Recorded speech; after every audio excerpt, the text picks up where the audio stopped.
Hey guys, welcome to Legends of Podcasting. I'm Stuart. I'm Ross. I'm Rob. And we've just finished watching Batman Hush, Damn the right. animated movie. Damn straight, it was good. So if you want to come and watch our reaction of the animated movie, it's on our Patreon on tier 2. So if you want to come watch the whole movie just now, we'll throw it up there, come and watch us there. And we're just going to talk about our thoughts on it. So massive spoilers, guys. Obviously, we're just going to talk all about the film. Go watch the film first. Just come out, massively. Go onto our Patreon and watch it. Maybe.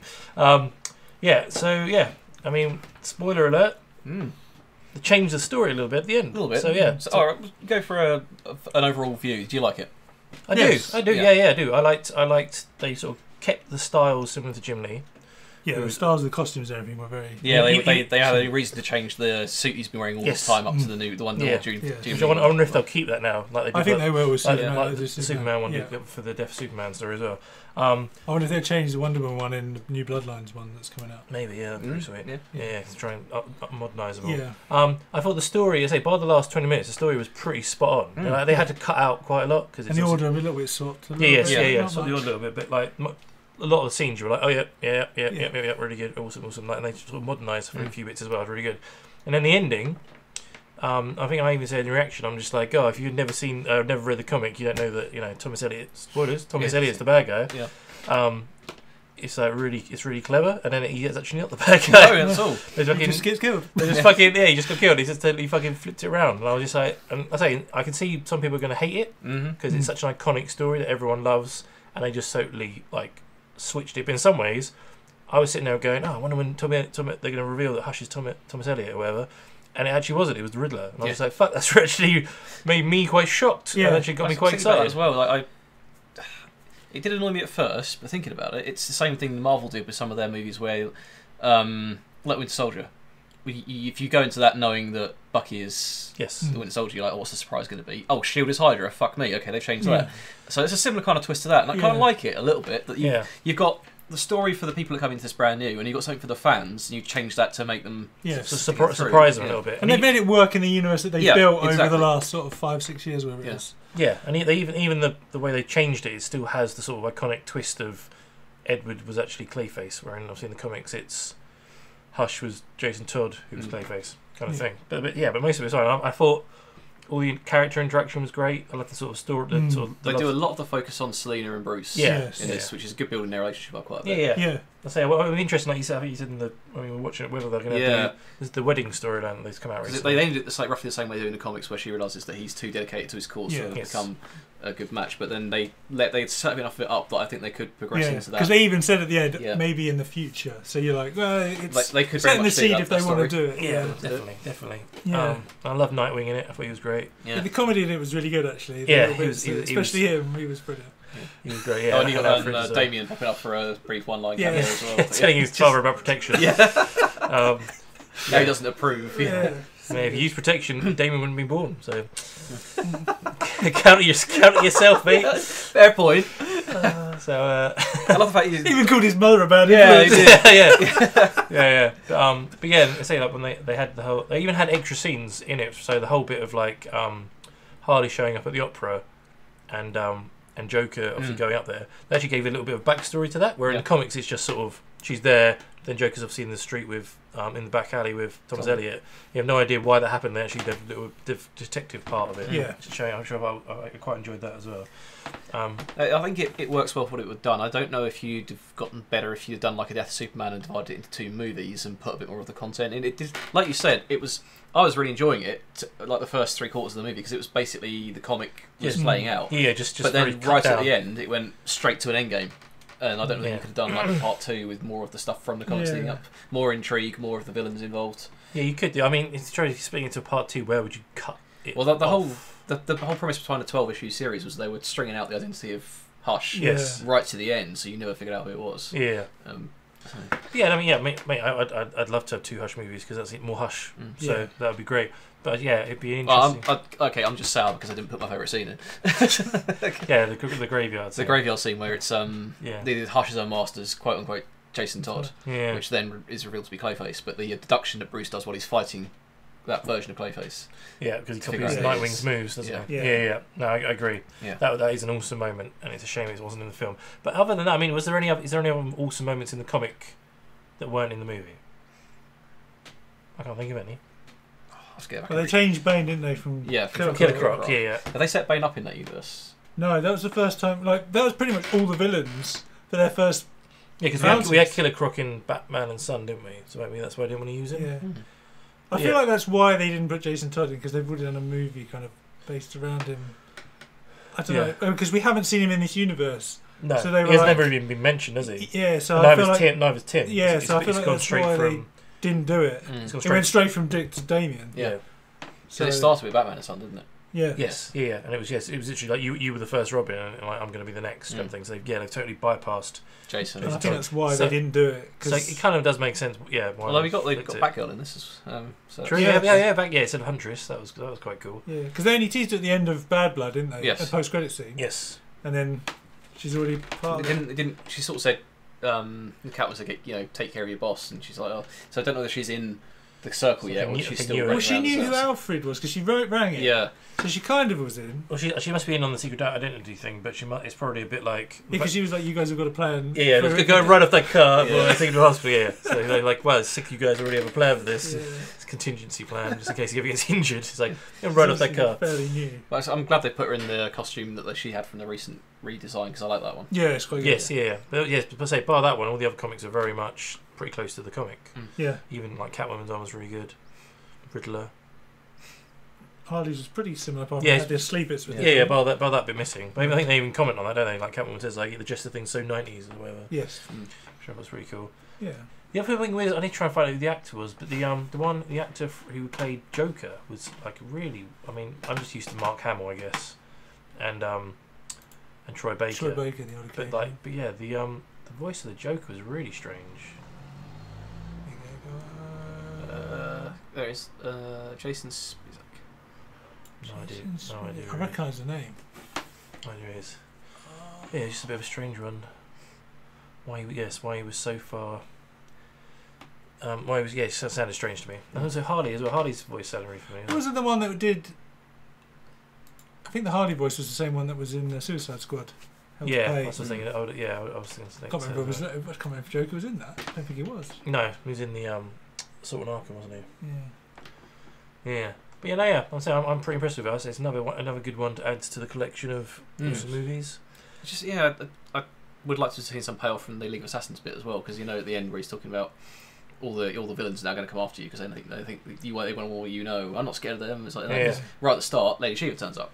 Yes. I wonder if that is a setup for a film that they haven't announced yet. Possibly. Yeah, maybe. I would hope so. Maybe, but then that, or there is a part 2, and we get to find out that he was alive the whole time. Well, yeah, that would be quite a cool way of doing it, because like you said, when they brought out the 12 issues through the years, you're like, who is it? And then you think, hey, you've wrapped it up. Yeah. There's a separate film. Then they've renamed it, you watch it, and you do it, and there's a twist. You think San Diego Comic Con might announce? Maybe. I mean, wishful thinking. I don't know. They'll sort of go around and go, yeah, we've got a Hush film. Guess what? Second part. Yeah. I mean, there are more Hush stories after this one. Yeah. There's the Heart of Hush you could do. But Edward Nygma's dead. Okay, yeah. I don't know. It'd be interesting to find out. I quite like, actually thinking about see Lex Luthor's name up there. It's quite funny too when Batman comes up to. He's like, you couldn't have like gone to the guy who actually does the orders. Get me up at 3 a.m. He's actually awake. Yeah. He's like, I did. I think I've been. George of Hot Cocoa and everything. I think the Tara Strong is a reporter and not Harley. Like Batgirl or Harley. Because it's a different continuation, isn't it? Poison Ivy and Batgirl, the same person. Yeah. I really liked Poison Ivy in this as well. The look and everything. I know you like it because you got the steps. Yeah, that's why I got the green one, because it matched. Yeah, I loved her in it as well. So it was all so cool, man. I'm just like the whole twist. I was not expecting it at all. I want to watch it again now. I know that there's that twist. Yeah. I mean, because I'm a massive Riddler fan, so in some ways I'm really happy that he's like fucking awesome now, because he's always seen as a C-list villain. They even take the mick out of it here like that. When he's like, that's C-list villain, bloody hell, what's going on here? Now he's got the brain surgery scar and escape with the question mark on his forehead as well. That's quite harsh. I mean, actually think about that. Interesting thing is when Batman has Riddler in the alleyway and he looks up and hushes in that window. How the hell did he do that? That's Clayface. Clayface was Riddler. Like Clayface, is Yeah, it? it must have been. Because he arrested him, and then he would have waited for Jim to pick him up and take him back to Arkham, where he met him, and it was Clayface. Because he said he was. Of course it was. He was, Yeah, he sorry. was Yeah, controlling yeah, him the yeah. entire time with that shit. Yeah. So. Sorry. Yes. Yeah. My bad. Talking shit. Because I just wondered how he. Because I kind of thought. Because I was still under the impression it was the microchip thing in his head that they were going to go for like he can project illusions to Batman. So I thought like seeing all the mirrors was just hushed, like doing the microchip and making him see it when he wasn't actually there. Gotcha, yeah. But that makes more sense. So I'll shut up. Yeah. Yeah, it's definitely one of the better ones. It's a good adaptation. I think my favourite adaptation is still Under the Red Hood. Yes, that's still up. In terms of the That's still right at the top for me. I think because the way how it flows and just how awesome it is. But again, they changed that as well. So yeah, because you never have at the end. You don't have him kidnapping the Joker and having the Joker, Batman, and Robin in the room at the end. All that kind of stuff. You do. Comic, you don't. And in the comic, sorry. So the comic, in the comic, he goes to the abandoned like funfair where Joker is, just gets crowbar and just beats him to shit out of him, doesn't he? That's it. You don't see the Joker in the rest of the comic. No. Where so they always do change it. I just didn't realize they were going to change it by changing the actual who the villain was. Because like most people watch it probably will know it. So yeah. If we so we were all sitting there going, "Oh, no, they're going to fucking reveal as Thomas Elliot." Yeah.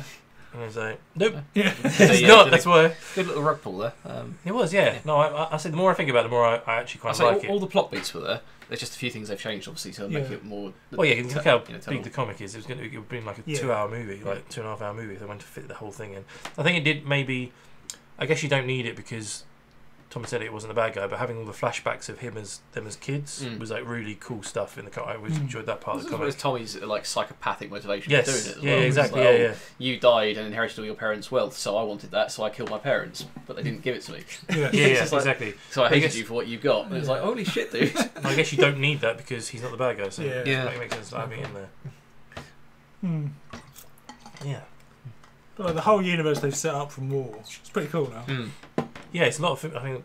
How many movies is that? 10 to 12 now? More than that, probably. Let's get on three Batmans. Well, 4 Batmans. There. 4 Batmans. 3 Justice Leagues. The new Wonder Woman 1 Bloodline's going to be part of this. Don't know. They haven't. They might have said, but I don't know. Yeah, it must be like 10. Yeah, we got 10, three 3 Justice Leagues, 3 Batmans. Teen Titans now. Teen Titans. Two, 1 and 2. Yeah. You had two Superman. Death Superman. Yeah, which is all 2 of them. That's at least 12. So yeah, they've done quite a lot. That's at least 12. At least 12. But you got Flashpoint is kind of the start of it. Yeah, I suppose. A little bit. Something about that, and yeah, maybe. Then you got Hell to Pay. Hell to Pay kind fits of in this universe. is linked in it as well. All right. You got no fingers. Around 15. Doubling up. Yeah. So I guess where will they go next? What's next out of this? Well, there's the San Diego Comic Con just released this. They're doing the Red Sun Batman, didn't they? Yes. Is that going to be part of this though? No, it's because it's a standalone, surely, because of the Elseworlds. Don't know. I didn't look to see if it was. I'm guessing it must be. And then they said they're doing a new Superman one, don't they? And they say Wonder Woman Bloodlines. Is this year? I mean, what other big? I can think of what. I'm trying to think of other Batman storylines to do because it's always the. I was going to say they can Nightfall, do. Man. That's what I was going to say. They kind of set it up with Bane in this. Maybe that's why they put Bane in this rather than Killer Croc. I was going to say because you already had the Superman fall with the Death Superman, so you can do the Batman one now. But I was thinking this. And maybe that's why they introduced Lady Shiva as well. She's the one that gets him back up to fitness, right? Yeah, in the comics. Yeah. Maybe. Ooh, man, I mean, Nightfall would be a great story. Contamination as well. I love that one. I was thinking you could do Superman Fall Tomorrow, which is the same story. The storyline was going out with yeah. I'm surprised they haven't done that one, to be honest. But you've already had a really big Superman story arc in this universe now with Death of Superman. So I don't know whether you want to do another one. I just quite like them to go back to. I know we're saying there's loads of other reactions to Green Lantern. Like do a Carl Rayner. Well, you could do a Flash one in this universe. Yeah, Flash as well. Yeah, they haven't done a proper Flash movie since the Flashpoint movies, which has all of them in anyway, and Justice League. There is no Flash movie yet. I say Green Lantern. You could do a John Stewart one. You could do Carl Rayner. It doesn't always have to be Hal Jordan. As long as it's not Guy Gardner. Well, you could. I thought they could do Sodom Bats. Well, kind of Green Lantern was quite the focus of Fatal 5, wasn't she? The new true. Jessica Cruz. But that's not a part of this. I know. Yeah. I was just in a similar vein. I was just thinking that you could. You've got Hal Jordan as a lantern in this one. You could have him help set up one of the other lanterns. Yes. It could be their story with him as a. Definitely. I don't see why not. Even like a Green Arrow. I mean, I know we got the Arrow TV show. That's sort of vision, but they haven't done like. That's why I think maybe that's why they haven't done Flash because everyone likes the TV show. Yeah, true. What's the point, kind of thing? Yeah, very true. Do Green Arrow. Well, at least they changed Superman's costume a bit for you as well. Yeah, it's the same costume for the end of Death of Superman, wasn't it? Well, Return of Superman. Reign of the Superman. Yeah. Yeah. That And you got the yellow S on the back. Oh man, I love that yellow S. Yeah. So one thing I hate in the animation and the movies, they take the S off the back. It's just too fucking difficult, isn't it? It's like that whole iconic moment in Death of Superman where it's like should be there. Yeah. It's Like the first Superman Doomsday, it's just a red bit of cloth on a stick. Yeah. It's like, well, Thor died, didn't Yeah. he? What the hell? It's rubbish. Someone's washing's been blown over. Anyone loves the sock? Yes. But I'll be interested to see, like I said at the beginning, where if Wonder Woman changes her outfit at the end of that movie, so they will, because they were obviously rebuilt for the 52 style, Yeah. and they faded them away now, so that's why hopefully they're doing it in these movies. Yeah, it'll be interesting to see. But I quite like her outfit in the new 52 in this version. It's not the same as the comic. Yes. It's different. Yeah. I also think I really like, and I probably won't do it, but like the Gal Gadot movies costume. I think it's probably my favourite Wonder Woman costume. Yeah. It just looks so fucking awesome. It meets that design. I've always liked the costume when it's more warrior looking, Yes. like a Greek tunic, and her sort of Wonder Woman armor when she finally gets out and about for the World War One in that film. It's great. It's a great mixture of superhero costume and sort of Greek Greek hoplite armor. Yes. Yeah, but it'd be interesting because there's that picture that's come out in the next one. She's got some gold armor going on. So Yeah, sort of from the mid '80s comics. I think. Yeah. So we'll see. Got wings as well, hasn't it? Yeah, we'll see how that goes. Well, that's the thing, because she doesn't fly yet in the movies. No. So maybe that's when, I don't know. There's prequels, remember, to like Justice League Yeah, stuff. She's yeah. still not gonna. She still can't fly. But yeah, no. I mean, out of 10, I give this one a 8. Yeah, I'd We're say mate. scoring it now. 8. Well, I don't know. I'll knock half a point off because I'm sour about Jason not being in it, but yeah, 7.5. Nah, but it's still high. Jason. Yeah. Yeah. All right. Cool. So, guys, that was our quick spoiler review of Batman Hush. Don't forget the full. We watched the full film. The full reaction is on our Patreon. If you want to come over to that and watch it on Tier 2, and you can come back and listen to our reaction to this. Love to know your thoughts on it, guys. What do you think of the big twist at the end that they've actually changed who the bad guy was? Love to know some people are going to love it, some people are going to hate it. So, love to know your comments below. And please don't forget to subscribe and come and watch the rest of our reactions. And don't forget we also have a Facebook, Twitter, and Instagram. Come and follow us on, and we do a weekly podcast as well. So yeah, come and see it, and we'll see you around for the next reactions.